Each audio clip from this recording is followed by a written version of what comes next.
उत्तर द्यावं अशी निर्माण व्यक्ती करतो. पण ह्या ठिकाणी आज शिक्षण सभापती त्यांचा आता उद्याच करता असल्यामुळे या ठिकाणी उपस्थित राहू शकत नाही.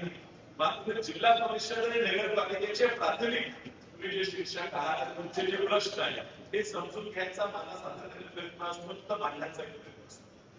दिल्ली साहेब एनसीईआरटीच्या माध्यमातून खूप बदल राईट टू एज्युकेशनच्या अंतर्गत केंद्र शासन करत आहे आणि हे करत असताना त्यांनी 3 लँग्वेज पॉलिसी ही पुन्हा आणायचा प्रयत्न केला. म्हणजे 3 भाषीय शिक्षण प्रणाली म्हणजे आपल्या परिसरात तुम्ही तुमची स्थानिक भाषा मराठी ते आपण मराठी शिकवावी, त्याचबरोबर परदेशात सुद्धा मुलं तयार व्हावी, नोकरीसाठी तयार व्हावी म्हणून इंग्रजी आपण शिकवतो आणि त्या 3री भाषा म्हणून हा खरं तर आपल्यावर पर्याय आहे. हिंदीत शिकवलं पाहिजे असं ओरिजिनली 3 लँग्वेज पॉलिसी मध्ये काही नाही. जी संकल्पना होती ती अशी होती की देशभरात वेगवेगळ्या राज्यात वेगवेगळ्या राज्याची भाषा शिकावी आणि मग ठरलं असं होतं की युपी मध्ये त्यांनी हिंदी इंग्रजी आणि तेलुगू शिकवावं आणि मध्य प्रदेशमध्ये हिंदी आणि इंग्रजी बरोबर मल्याळी शिकवावं आणि दक्षिणेत मग काही राज्यात तमिळ इंग्रजी आणि हिंदी शिकवावं अशी संकल्पना होती. आणि ह्या संकल्पना देशभरामध्ये लागू केली. दक्षिणेच्या सगळ्या राज्यांनी 3 लँग्वेज पॉलिसी अंमलात आणली, महाराष्ट्राने आणली आणि त्यामुळे आपल्या सगळ्या पाठ्यपुस्तकात हिंदी हे शिकवलं जाते. पण हे बंधनकारक नाही. आता आपल्या जिल्ह्यात एक नवोदय विद्यालय, ह्या नवोदय विद्यालयामध्ये मुलं ही आपली राजस्थानला कधी गुजरातला पाठवली जातात आणि 1 वर्ष 2 वर्ष तिथं त्यांना शिकवलं जाते आणि ती स्थानिक भाषा त्यांना शिकवायला. त्या ठिकाणी राजस्थानमध्ये आपली मुलं जाऊन राजस्थानी शिकून येतात, गुजराती शिकून येतात, मात्र उत्तरेकडे कुठेही आपली भाषा ही शिकवली जाते. मतलब उत्तरेकडे आपण त्यांची हिंदी शिकावी. आपल्याला उपयोग होतो हिंदी शिकण्यामुळे आज लोकसभेत जाऊन हिंदी भाषेत करू शकतो की मराठी बोलतो इंग्रजी बोलतो. मग त्यांनी सुद्धा मराठी शिकायला पाहिजे. असं एकही राज्य नाही जिथं ते उत्तरेत मराठी शिकवतात. हे दिल्लीकरांचं आपल्यावर लादलेलं संकट आहे आणि आपण ते आता सवय आहे शोषणाची म्हणून आपण महाराष्ट्राची लोक शोषत आले आणि ह्या त्या शोषणाचा भाग म्हणतो टीचर्स एलिजिबिलिटी टेस्ट. जो शिक्षक गेले 30 वर्ष शिकवतोय त्यांनी शिकवलेली मुलं आज आयएस ऑफिसर होतात, मोठ्या मोठ्या पदावर जातात.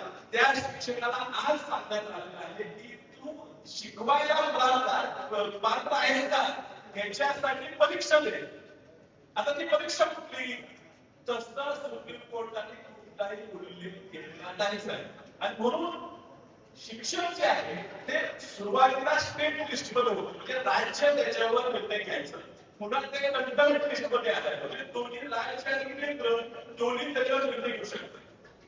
सुप्रीम कोर्टाने सांगितलेलं आहे परीक्षा घ्या. ती कुठली परीक्षा घ्यायला सांगितलेलं नाही. आपल्याला जो 21 वर्षाचा मुलगा शिक्षक होण्यासाठी परीक्षा देतो तो क्लासेस लावतो 4 वर्ष तीच अभ्यास करतो ती जो परीक्षा देईल त्याच परीक्षा ह्या पोराने आता ह्या वयस्क माणसाने पास केलं. आता आयएसच्या परीक्षेला 30 वर्षापूर्वी आयएसची परीक्षा पास झालेल्या व्यक्तीला आज ती तरुणाची आयएस परीक्षा पास करणं होईल का? होणार नाही सर. ते विषय मोठा असतो. आता एक समोरचे सर गणित शिकवतात त्यांना गणितावर परीक्षा घ्या ते 100% उत्तीर्ण होतील. आता जे गेले 30 वर्ष गणित शिकवतात त्यांना आता तुम्ही सांगताय भूगोलाचा अभ्यास करून परीक्षा दे. आणि मला केंद्राचा मुद्दा आहे हो केंद्राचा प्रयत्न आम्ही करतोय आमचा प्रेशर गव्हर्नमेंट आहे पण राज्य शासन कुठली परीक्षा घ्यावी टीईटी साठी जे सेवेत आहेत त्यांच्यासाठी वेगळी परीक्षा निर्माण करू सोपी करायला सुरुवात नाही पण स्पेसिफिक एज्युकेशन काय जो फिजिकल एज्युकेशन शिकवणार आहे त्याला फिजिकल एज्युकेशन फक्त प्रश्न द्या तो 100% पास. पण जनरल एज्युकेशन ही तंत्र शक्य नाही आणि म्हणून राज्याने ह्या पुढाकार घ्यावा. शिक्षकांचे खूप महत्वाचे प्रश्न असतात, बदली झाल्यानंतर त्रास असतो, असे खूप प्रश्न आहेत आणि समजून घ्यायचा प्रयत्न करत असताना केंद्रात या विषयासाठी जे काय पाठपुरावा लागेल तो निश्चित मी करणार आहे, कारण आमचं भविष्य हे तुमच्या हातात आहे याची आम्हाला जाणीव आहे. आणि सर्वसाधारण बहुजन समाजातील लोक आज आमच्या पुढच्या पिढीला शिकवत आहेत, ह्याबद्दल एक समाधान. वसंतदादा ज्यावेळी पहिला मुख्यमंत्री झाले त्यावेळी त्यांच्या समोरच त्यांनी कुणीतरी विचारलं, दादा सगळी सत्ता आता आपल्या हातात आहे. त्याला उत्तर देताना वसंतदादा म्हणते, सत्ता नाही, मंत्रालय आपल्या हातात.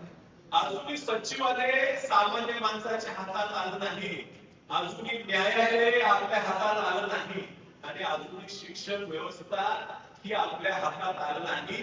काही विशिष्टच लोक तिथं राज्य करतात. आणि त्या वसंतदादांच्या काळापासून आता अगदी कृष्णराज सावंतसाहेबांच्या काळामध्ये ही व्यवस्था बदलायचं काम हे पुरोगामी काँग्रेस, राष्ट्रवादी काँग्रेसने केलं. आणि तळागाळामध्ये अगदी हायकोर्ट, सुप्रीम कोर्ट आणि जगापर्यंत आपली मराठी माणसं त्या ठिकाणी पोहोचली. तुम्ही आता गेल्या 10 वर्षाचा जर पाहिला, पुन्हा एकदा या सर्व शिक्षण व्यवस्था, अर्थव्यवस्था, सचिवालय, न्यायालय तर पुन्हा भूजन कसे कमी होतील आणि विशिष्ट वर्ग कसा उचलेल याचा प्रयत्न सातत्याने चालू आहे. आणि म्हणून तुम्ही जेवढी आमची भोजनाची मुलं शिकवाल, त्यांना चांगले विचार द्या, पुरोगामी विचार द्या, ती पुढची पिढी त्या ठिकाणी हायकोर्टात, सुप्रीम कोर्टात, मोठ्या आयएसच्या ठिकाणी जाणार आहे. आणि मग तुमचे जे प्रश्न असतील ते भविष्याच्या पिढीचे प्रश्न समजून पूर्ण ताकदीने आम्ही सोडणार आहे. ही या ठिकाणी तुम्हाला मिळतो. तुम्ही ह्या ठिकाणी आम्हाला तुम्हाला द्यावं, सरकार करायला तुमचा सगळ्यांचा आभार मानतो. सगळ्या सरकार कृतीचा सुद्धा या ठिकाणी अभिनंदन करून या ठिकाणी